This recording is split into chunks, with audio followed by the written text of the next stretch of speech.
고통 속에서 배우는 진리, 고통 속에서 배우는 진리가 있습니다. 이 제목으로 준비된 하나님의 말씀 준비하도록 하겠습니다. 여러분 어제 잘 주무셨는지요? 여러분 가운데 꿈을 꾸신 분도 계실 것이고 주무시면서 꿈을 꾸지 않으신 분도 계실 것입니다. 여러분 어떤 꿈은 그래요. 소위 일반적으로 개꿈이 많죠. 개꿈이라고 하는 거. 꾸긴 꿨는데 영양가 없는 꿈. 무슨 내용인지 기억도 안 나고 금방 꾼 것 같아. 딱히 떠오르지 아니하는 그런 꿈들 많이 있습니다.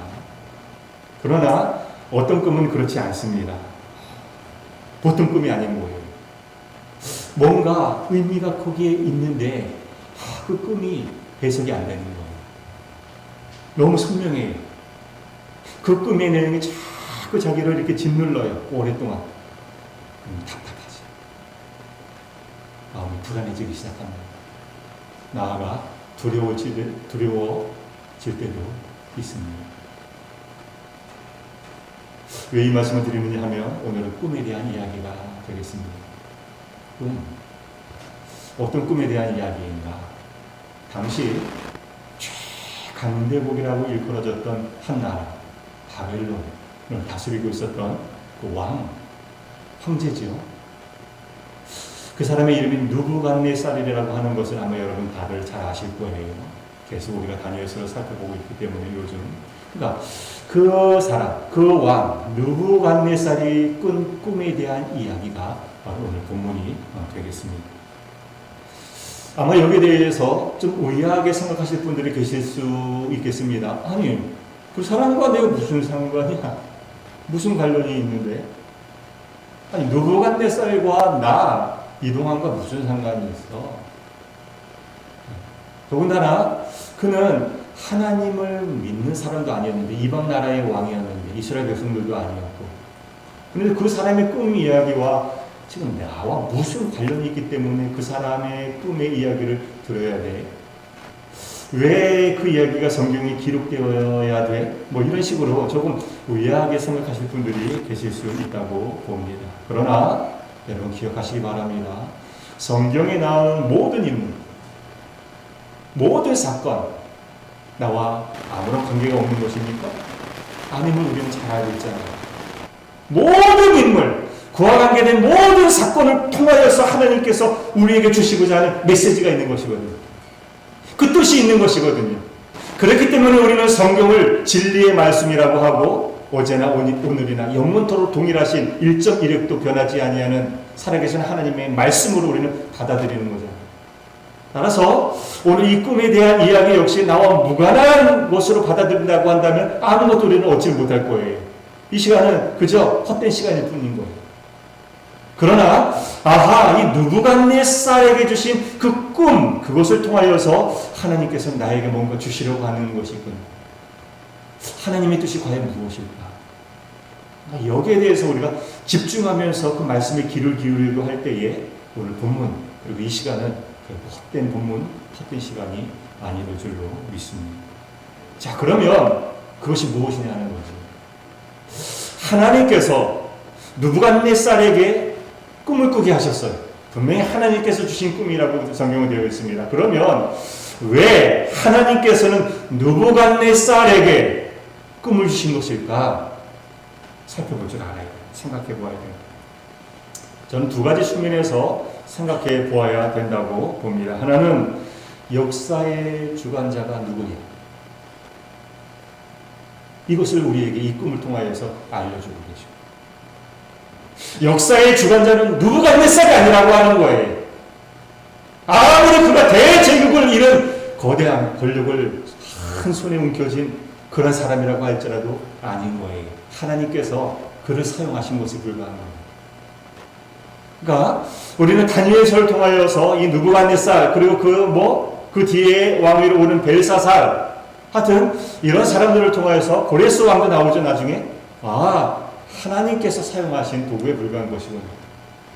그러니까 하나님께서 역사의 주관자이시구나 하는 그러한 메시지를 우리는 바로 볼 줄 알아야 되겠습니다. 이 꿈도 그것을 우리에게 이야기를 하고 있어요. 또 다른 하나는 약속을 이루시고 용서하시는 하나님의 신실하심, 이것을 또한 우리에게 보여주고 있습니다.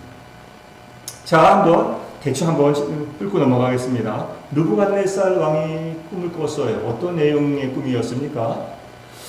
땅의 중앙에 한 나무가 섰는데 아주 견고하게 잘 자랐어요. 얼마나 잘 자라는지 그 높이가 하늘에까지 미쳐요. 와, 땅에서부터 하늘까지 미친다라고 한다면 그 나무가 얼마나 컸겠습니까? 와, 그 높이, 그 나무가 있는데 높이만 높은 것이 아니라 와, 그 가지도 무성하고 잎사귀 장난이 아닌 거예요. 열매가 또 얼마나 가지마다 열렸는지, 와, 그래서 만민이 그 열매를 따먹을 수 있게 되었다라고 하는 거죠.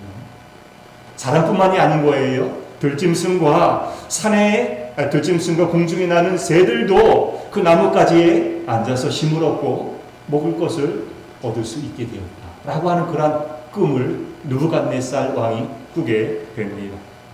그런데 한 순찰자, 23절이지요. 한 순찰자가 또 한 거룩한 자라고 했습니다. 동일 인물인 거죠. 한 순찰자, 순찰하시는 분이 계신 거예요.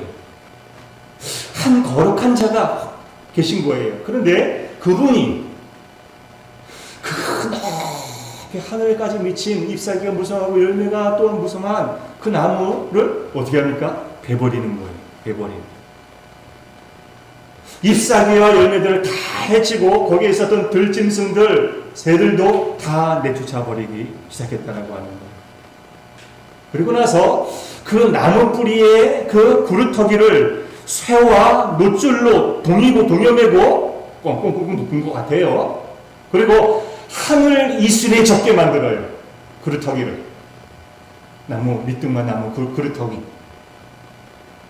그렇게 해서 1년, 2년 아니었다라고 하는 거예요. 7대를 지나게 했다라고 하는 것이 바로 오늘 우리가 살펴보는 느부갓네살이 꾼 꿈의 내용이 되겠습니다. 자, 한 순찰자가, 한 거룩하신 이가 그 나무를 베었다라고 했어요.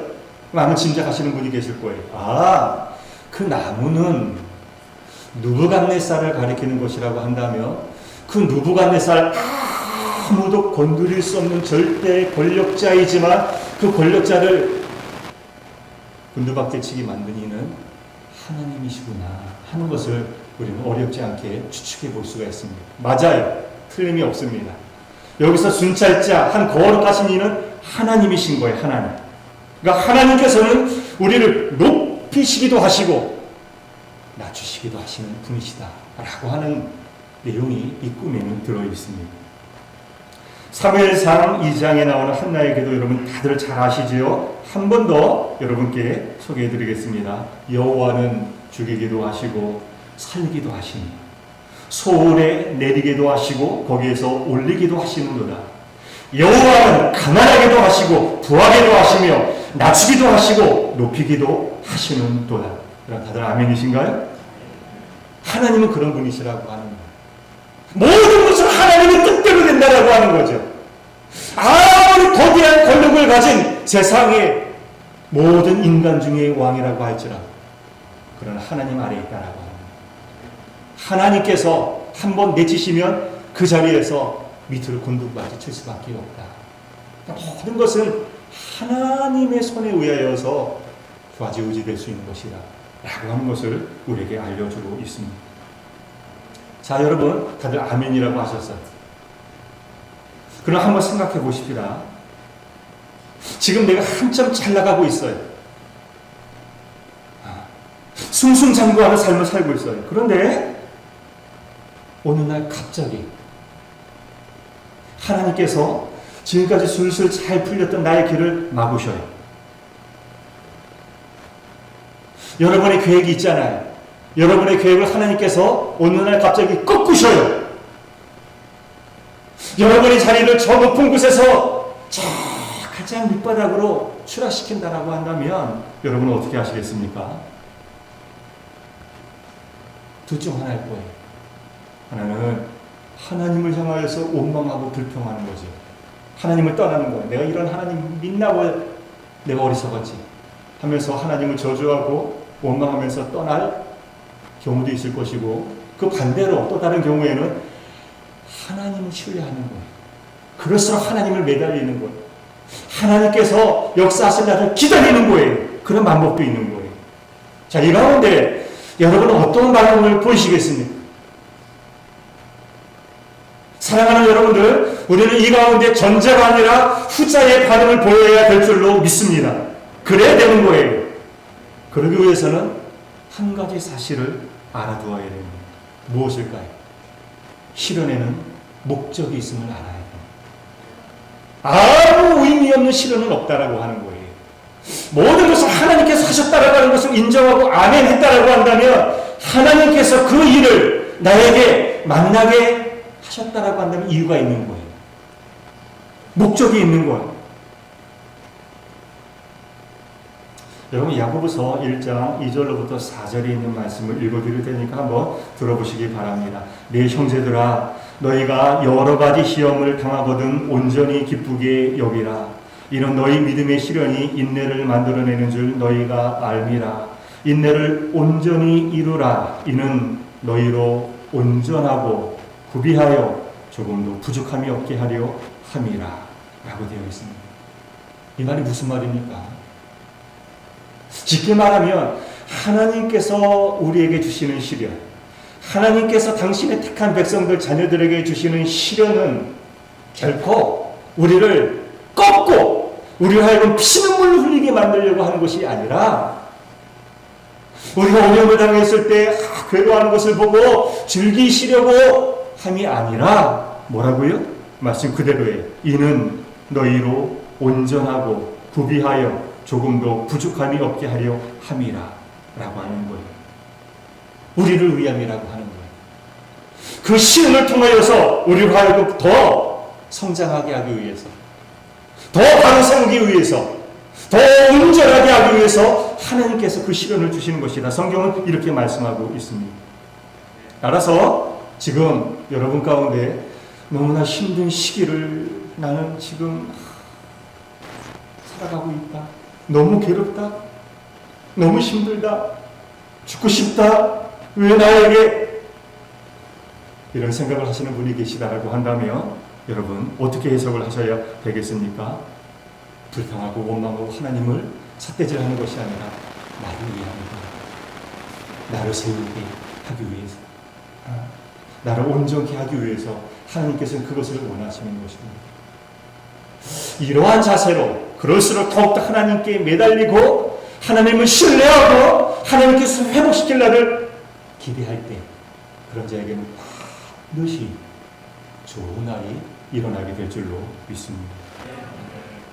오늘 본문이 이것으로 얘기해주고 있습니다. 하나님께서 느부갓네살을 그렇게 코너로 몰고 가신 이유가 무엇인가? 느부갓네살에게 무슨 큰 인간적으로 병이도 아니라고 하는 거예요. 대신 내 신하들이 이렇게 아니라고 하는 것이죠.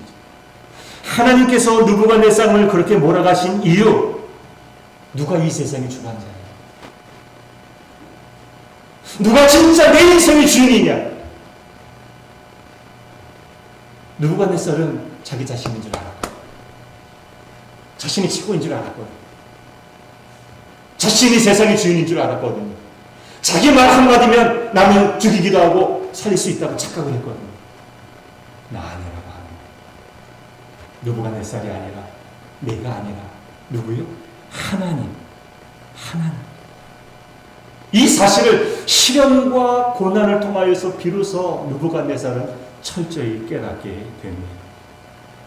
여러분, 이렇게 볼 때 고난이라고 하는 것은 하나님으로부터 벌어진 눈을 하나님에게로 옮기는 과정이다라고 얘기를 할 수가 있어요.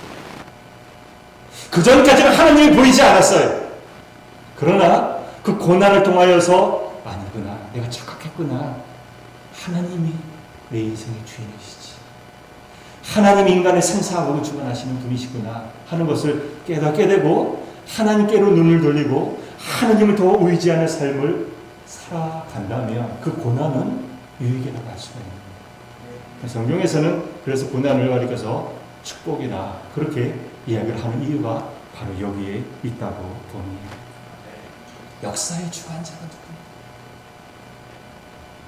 나는 아무것도 아닌 존재이구나 이 사실을 깨닫는 자세 우리 모두에게 있어야 될 줄로 믿습니다. 또 하나 느부갓네살 왕이 꾼 꿈을 통해 우리가 알아야 될 것이 무엇이라고 말씀을 드렸습니까?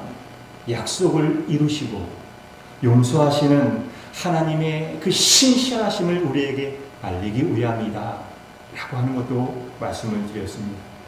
자, 여기서 잠시 느부갓네살이 겪어야 했었던 그 일, 그러니까 느부갓네살 입장에서 볼 때는 하루아침에 정점에서 가장 밑바닥으로 떨어져야 됐으니까 얼마나 괴로웠겠습니까? 그 천당왕이라고 하는 것은 이런 말을 할 수가 없었을 거예요. 그렇죠? 물론 느부갓네살이 참 교만한 사람이었어요. 교만한 왕이었어요. 얼마나 교만한 자인지 몰라요.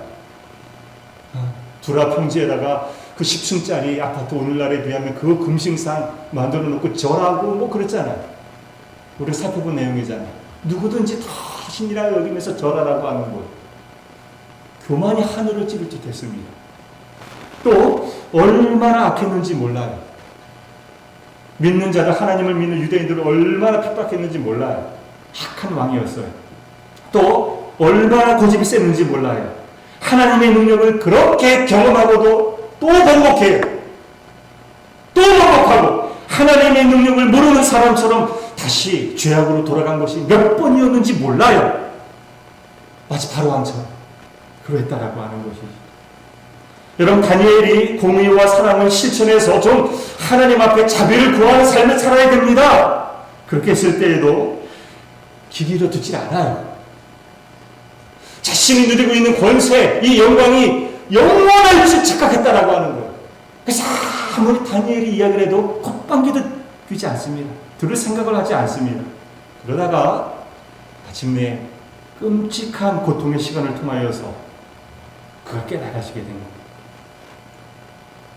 그러니까 쉽게 말하면 이거예요. 느부갓네살이 그렇게 하루아침에 가장 밑바닥으로 떨어지게 된 것은 누구 탓할 게 아닌 거예요. 누구 탓이에요? 자기 탓인 거예요. 따지고 보면 하나님으로부터 징벌을 받은 거예요. 그런 일을 당해도 쌌던 인물이 바로 느부갓네살 왕이었다라고 하는 것이지.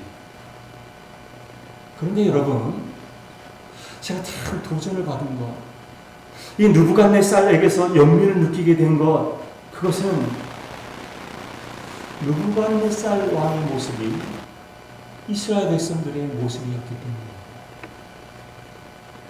아니, 더 나아가서 그런 느부갓네살의 모습을 통하여서 나 자신의 모습을 볼 수 있었기 때문에. 여러분, 교만과 이기심으로 하나님의 영광보다는 자신의 영광을 구하는 삶을 우리가 살고 있잖아요.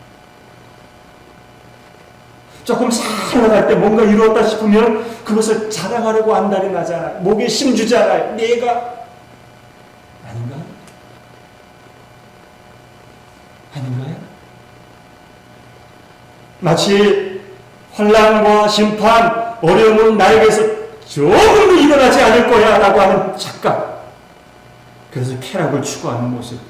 정신을 차려야 됨에도 불구하고 나는 괜찮을 거야. 나는 무너지지 아니할 거야.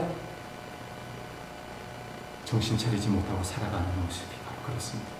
영락없는 우리들의 모습. 아니, 영락없는 나 자신의 모습을 고스란히 느부갓네살을 통하여서 알게 됩니다. 그런 우리를 때로는 때리시고, 그런 우리를 때로는 야단치시고, 그런 우리를 때로는 무관심한 듯 대하시는 하나님. 하지만 그럼에도 불구하고 하나님은 우리를 아주 미치지 아니하십니다. 우리 곁을 떠나지 아니하십니다. 아멘이신가요? 네. 여러분, 이것을 생각하면 느부갓네살에게 보이시는 하나님의 인내가 얼마나 우리에게 큰 위로가 되는지 몰라요.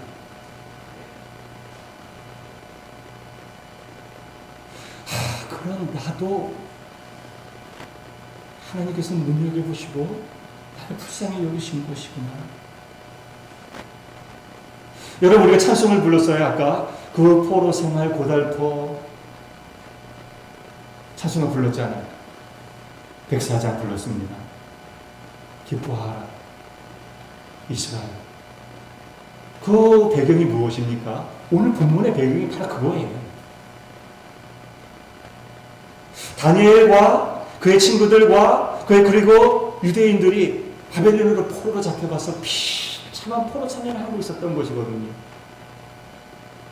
그들의 범죄로 인하여서 그들이 그렇게 되었잖아요. 그러나 하나님께서는 그들을 버리십니까? 버리지 않으십니까? 버리지 아니하십니다. 기어코 그들을 회복시키실 것입니다. 이것이 바로 다니엘의 소행을 들어있는 겁니다. 그것을 우리에게 확실하게 보여주고 있습니다. 다시 말하면 느부갓네살을 이만큼 잡으시는 하나님이시라고 한다면 하나님의 백성인 우리를 하나님께서 버리실까? 외면하실까? 하나님께서 가증한 존재야 하면서 화를 내시고 심판하시고 진노하시고 떠나버리실까? 아니시라고 하는 거예요. 아니시다. 그럼에도 불구하고 우리를 용서하시는 하나님이시다. 이 사실을 우리는 바로 읽을 줄 알아야 되겠습니다. 오늘 본문 23절 후반부에 있는 말씀을 보면 어떤 표현이 나오고 있습니까? 7대를 지내리라 라고 하는 말이 나오고 있습니다. 여러분, 성경에서 7이라고 하는 숫자는 완전수이잖아요. 완전수. 특히 다니엘서에서 7은 어떤 수냐면 하나님께서 정하신 시간인 거예요. 하나님께서 느부갓네살 왕에게 정하신 시간이 있는 거예요. 7대였어요. 7년. 여러분, 괴로우십니까? 너무너무 고통스럽습니까? 그러나 하나님께서 여러분에게, 우리 모두에게 정하신 시간이 있는 거예요. 각자에게 정하신 시간이 있어요. 그 고통의 시간을 우리는 어떻게 보내야 되겠습니까? 선택은 자유인 거예요. 제가 그랬잖아요. 그러한 상황에서 우리는 어떻게 보내야 될 것인가? 또 하나님 앞에 매달리고 하나님을 신뢰하고 기다려주지 않은 삶을 살아야 된다라고 합니다. 느부갓네살은 가장 높은 곳에서 가장 낮은 곳으로 떨어져서 하나님께서 정하신 시간을 기다려야 되는 운명이 처한 거예요. 무엇을 의미합니까? 마치 우리들의 모습을 보는 것 같지 않습니까? 느부갓네살에게 정해진 7년이라고 하는 시간은 이스라엘 백성들이 바벨론에서의 포로 생활 70년에 준하는 시간인 거예요. 정한 시간이 되면 하나님께서는 느부갓네살을 다시 회복시키실 거예요. 실제로 회복시키시거든요. 이스라엘 백성들도 역시 마찬가지라고 하는 거예요. 70년의 포로 생활 하나님이 정하신 시간이 지나면 다시 이스라엘 백성들을 하나님께서는 회복시키실 거예요. 용서하실 거예요. 돌이키실 것이라고 하는 겁니다. 여러분, 이런 하나님을 우리가 어찌 외면할 수가 있겠습니까? 이런 하나님을 우리가 어찌 떠날 수 있겠습니까? 어찌 찬양 안 할까? 그 찬송처럼 우리가 이런 하나님을 어찌 찬양하지 않을 수가 있겠습니까? 우리를 용서하시는 하나님, 돌이키시는 하나님. 그런데 이보다 더 놀라운 사실이 있습니다. 포로 생활을 하고 있는 이스라엘 백성들이 고국으로 돌아가게 될 것이다. 이것이 다니엘이나 예레미야나 하여튼 이사야라든지 선지자들이 준 예언의 말씀이잖아요. 그들은 다시 돌아갈 거예요.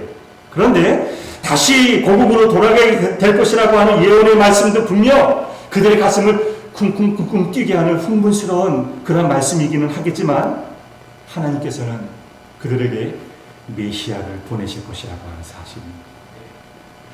메시아. 그래서 앞으로 살펴볼 거예요. 앞으로 계속해서 살펴보겠지만 당장 내일부터 이제 살펴보게 될 것이지만 다니엘서 7장에 보면은요, 다니엘이 환상을 보게 돼요. 두 가지 환상을 보게 되는데 그 환상 중에 하나가 무엇이냐면 인자 같은 이가, 인자 같은 이라고 되어 있어요. 여러분, 성경에서 인자는 누구를 가리키는 말입니까? 예수님을 가리키는 말이다라고 하는 사실을 우리가 다 알 거예요. 인자 같으신 이, 그에게 모든 권세와 영광이 주어지는 거예요. 모든 민족과 백성과 열방이 그 앞에서 다 엎드리게 될 거예요. 그에게 영원한 권세가 주어진다라고 하는 것, 바로 예수님에 대한 환상을 다니엘이 보게 됩니다. 여러분, 이스라엘 백성이 하나님의 사랑과 그 약속을 단지 고국으로 돌아가는 것이 아니라 메시아의 오심으로 확인을 하지 않습니까? 메시아를 보내시잖아요, 하나님께서. 그 메시아의 오심을 확인하거든요. 그렇다고 한다면 우리는 어떻게 해야 될까요? 우리도 마찬가지 아니겠습니까? 우리는 하나님이 결코 우리를 버리지 아니하시고 나와 우리와 함께 하실 것이라고 하는 것을 무엇으로 확인해야 됩니까? 내가 아무리 죄를 많이 지었어요. 그래서 내가 당하는 고난이 설령 나의 죄 때문이라고 할지라도 하나님께서는 반드시 나를 회복시키실 것이다. 우리를 회복시키실 것이다. 무엇을 통해서 확신할 수가 있겠습니까? 돈표가 맞는 것으로 여러분 확인해야 되겠습니까? 질병이 하루아침에 거짓말같이 기적적인 역사가 일어나는 것, 그것을 통해서 확인하시렵니까? 아니라고 하는 것. 그러한 것으로 하나님이 우리와 함께 하시는 것을 확인하는 것이 아니라 우리를 위해서 오신 분, 누구지? 메시아, 예수 그리스도를 통하여서 확인할 수가 있는 줄로 믿습니다. 하나님의 사랑의 확증이 누구예요? 바로 예수님이시거든요. 이보다 더 확실한 것은 없습니다. 사랑하는 여러분, 지금 내가 너무 힘들어요. 내 삶이 너무 괴로워요. 지금 고난과 고통 중에 있을지라도 그러나 우리가 감히 내게 주신 은혜가 족하도다, 이렇게 고백할 수 있다고 한다면 누구 때문입니까? 예수 그리스도 때문이거든. 내가 다 깨어졌어요. 죽을 병에 걸렸어요. 그래도 소망 중에 있는 이유, 누구 때문입니까? 예수 그리스도 때문이라고 하는 것이죠. 그분이야말로 하나님께서 나를 버리지 아니하시고 나와 함께 하실 것이라 라고 하는 사실을 친히 보여주는, 여러분, 이보다 더 큰 증거가 없잖아요. 확증이거든요, 확증. 그 예수 그리스도를 우리는 믿는 사람들입니다. 그 예수님이 우리의 구세주, 우리의 메시라고 하는 사실을 우리는 의심하지 않는 사람들이잖아요. 요한복음 14장 6절에서 나는 길이요 진리요 생명이니 나로 말미암지 않고는 아버지께로 올 자가 없느니라 말씀하셨습니다. 이는 그가 자기 백성을 그들의 죄에서 구원할 자이심이라. 마태복음 1장 21절에 그렇게 말씀하고 있습니다. 그 주님이 우리에게 오신다. 그 주님을 기다리는 날, 그날이 바로 성탄절이죠. 성탄절, 이제 오늘부터 대림절기를 4번에 걸쳐서, 오늘을 비롯해서 4번에 걸쳐서 우리는 보내게 될 것입니다. 오늘 대림절 첫 번째 주일입니다. 오늘부터 시작이 되는 이 아름다운 대림절기에 고통으로 가득 찬 이 세상, 눈물과 괴로움으로 가득 찬 우리의 삶에 빛으로 오시는 주님의 사랑이 충만하기를 기원합니다. 말씀을 맺겠습니다. 2가지입니다. 하나님께서는 반드시 나를 버리지 아니하신다. 나를 회복시키실 것이다. 그 하나님을 기억하시고, 그러나 그것보다 더 큰 선물은 예수 그리스도를 나에게 보내신 것이다 라고 하는 사실을 기억하시고, 그 하나님께, 그리고 기꺼이 우리를 위해서 오신 그 예수님께 항상 기뻐하시면서 보내실 수 있는 2020년도 대림절기가 오늘로부터 저와 여러분들에게 펼쳐질 수 있게 주님의 이름으로 간절히 축원합니다. 아멘.